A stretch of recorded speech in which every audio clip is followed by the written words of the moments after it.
Hello and welcome to Swedish Harry Beggars. No, but I'm only joking. Welcome to the Geek Apocalypse YouTube channel. We're here as part of we're here at the think tank as part of the Nature's album launch, which I'm really excited to see because I was kind of in the music video. But that's a total different thing entirely. But I'm here with Tony. How do you pronounce it? So I get it right.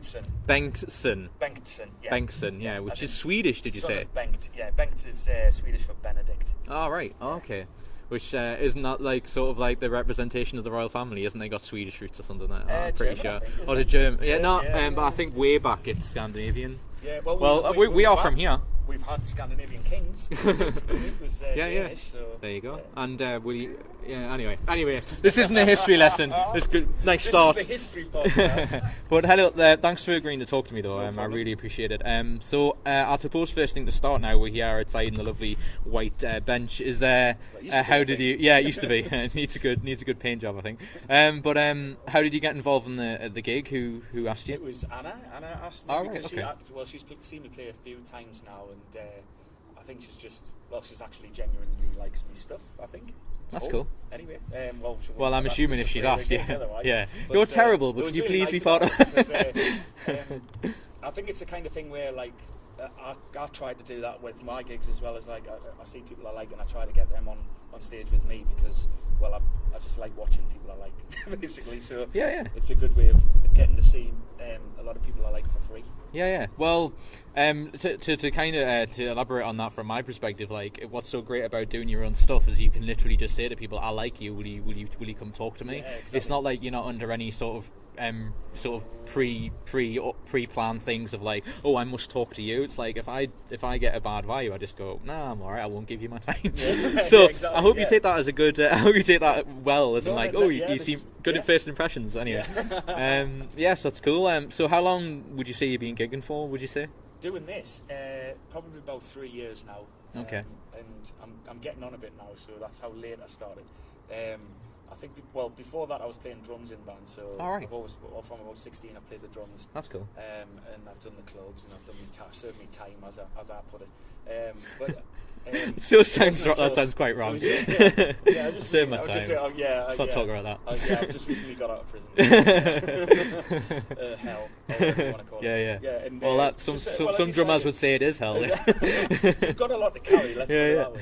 I think for me it was more like I had songs there and I wanted to get them out and gig them, and I found when I did, I really enjoyed it, and I never envisaged myself as a front man all the time I was playing the kit. But then once most people don't as a part of bands. No, definitely not. And I'm quite a shy and retiring type anyway. And if you hadn't dragged us out here in chains, I wouldn't speak right now. But I am generally quite shy person, so I don't really speak to people very much.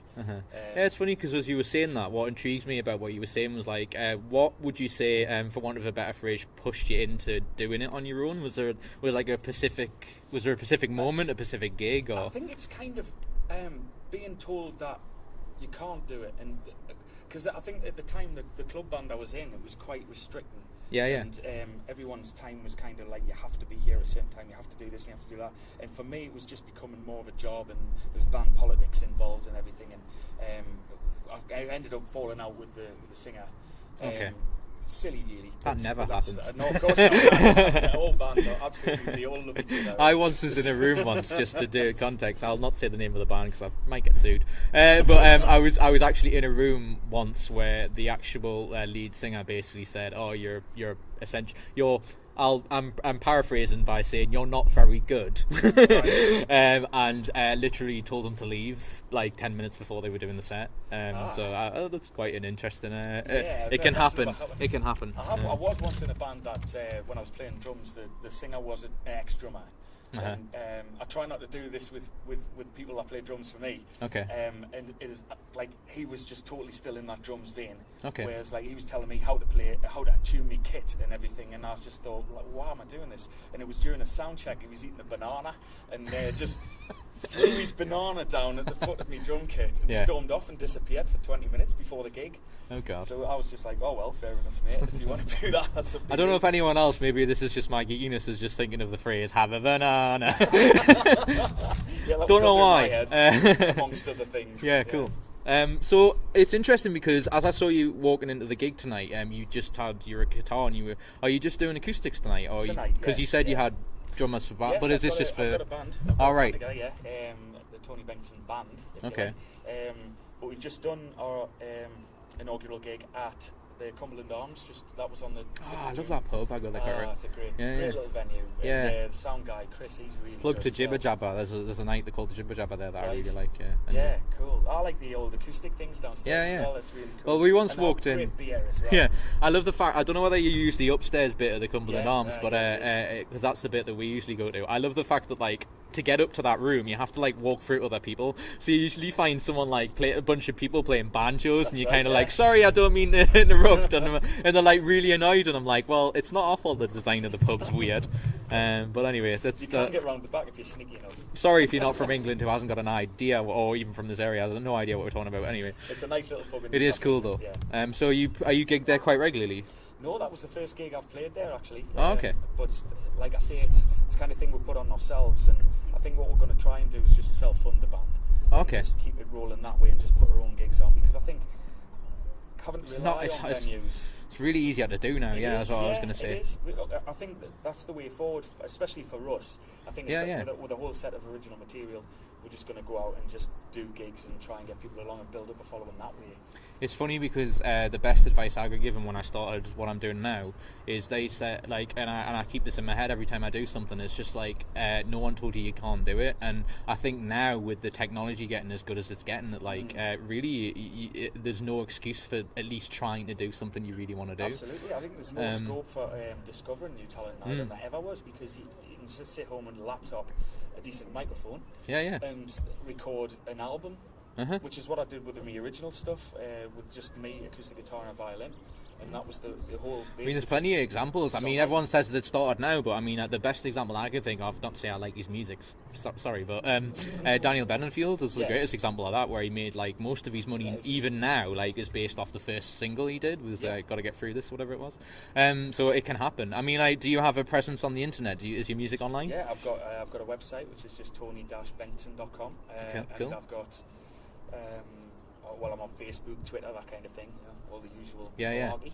Cool. I'm usually found ranting on Facebook and Twitter more than posting about music. So if it's anything about the government or I'm usually posting YouTube videos that have 100 views. That's how sort of rare my sort of interest is. I'm 50 views. I like that. I'm gonna post it. Yeah. But I think that proves that even something that's not got loads of hits can still be brilliant. Yeah, it's just getting it out there. Yeah. Definitely. So what's the future for you? I'm assuming the obvious answers, gigs and stuff. On. Yeah. So the natural approach that musicians have. Yeah. Well, I mean, at the minute I'm not comfortable, but I'm getting by being self-employed. Yeah. So I must be doing enough gigs just to feed myself and pay the rent, which is, what all you can ask for, really.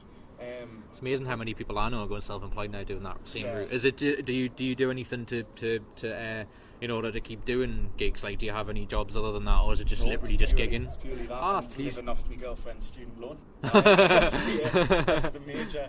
So again, the normal musician route. Shoot a little. Shout out! She's behind the camera for the.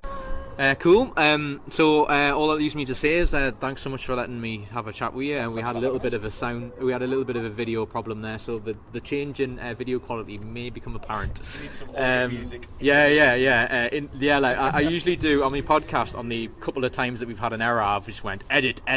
So maybe that's what I'll do. I'll do my podcast joke of edit. But yeah. So just to quickly reiterate, where can they find you? Just so they know. Yes. Website is Tony-Bengstsson, BENGTSSON.com, and I'm on Facebook and Twitter, Tone Bengstsson on Facebook and Tony Bengstsson on Twitter. Excellent. So follow him, check out his stuff, and thanks for agreeing to talk to me, and good luck for the gig. I'm looking forward to it. Thanks very much, Steve. Thanks. Cheers. Pleasure. Thanks a lot.